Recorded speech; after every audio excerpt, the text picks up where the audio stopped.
Ceia do Senhor na Bíblia. A ceia do Senhor foi instituída por Jesus para lembrarmos seu sacrifício na cruz. O pão simboliza seu corpo, que sofreu muita dor, e o vinho seu sangue, que foi todo derramado por nós na cruz. Jesus morreu para nos libertar da lei do pecado e nos dar uma vida nova. Quando alguém aceita Jesus como seu Salvador, essa pessoa simbolicamente morre com Jesus na cruz e ressuscita com Jesus para uma vida livre do pecado. Quando comemos a ceia do Senhor, lembramos que Jesus vive em nós. Jesus morreu para nos dar uma vida de união com Deus.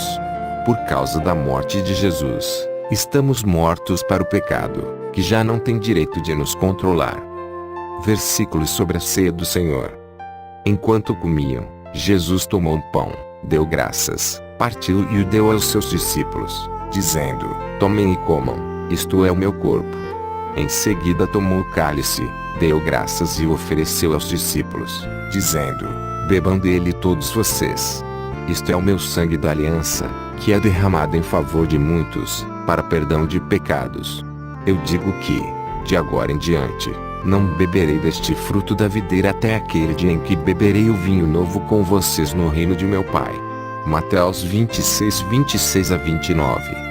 Enquanto comiam, Jesus tomou um pão, deu graças, partiu-o, e o deu aos discípulos, dizendo: Tomem, isto é o meu corpo. Em seguida tomou o cálice, deu graças, ofereceu aos discípulos, e todos beberam. E disse-lhes: Isto é o meu sangue da aliança, que é derramado em favor de muitos. Eu afirmo que não beberei outra vez do fruto da videira, até aquele dia em que beberei o vinho novo no reino de Deus. Marcos 14 e 22 a 25.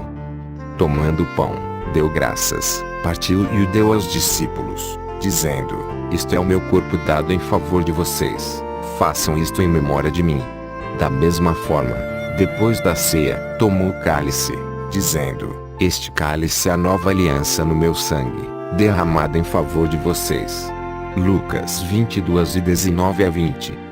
Pois recebi do Senhor o que também entreguei a vocês, que o Senhor Jesus, na noite em que foi traído, tomou o pão e, tendo dado graças, partiu e disse: Isto é o meu corpo, que é dado em favor de vocês, façam isto em memória de mim. Da mesma forma, depois da ceia ele tomou o cálice e disse: Este cálice é a nova aliança no meu sangue, façam isto sempre que o beberem em memória de mim.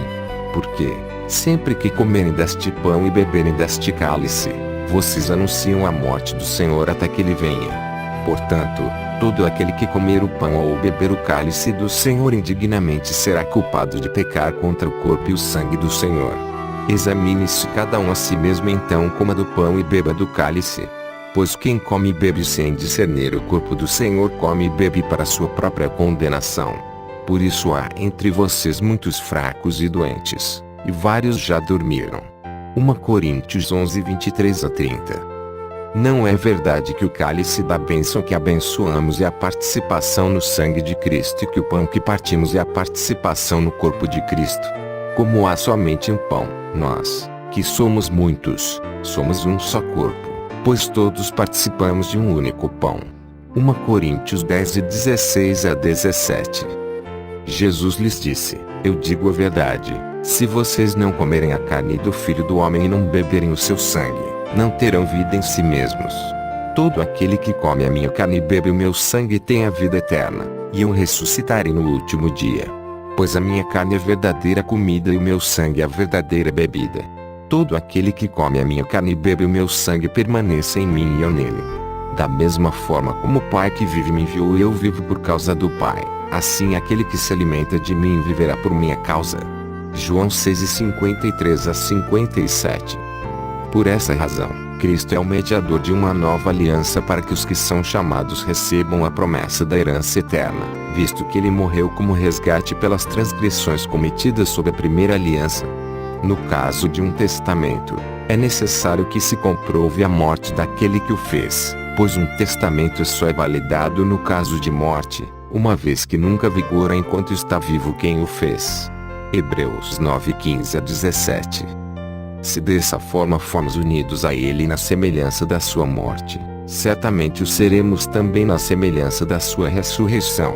Pois sabemos que o nosso velho homem foi crucificado com ele, para que o corpo do pecado seja destruído, e não mais sejamos escravos do pecado, pois quem morreu foi justificado do pecado. Ora, se morremos com Cristo, cremos que também com ele viveremos.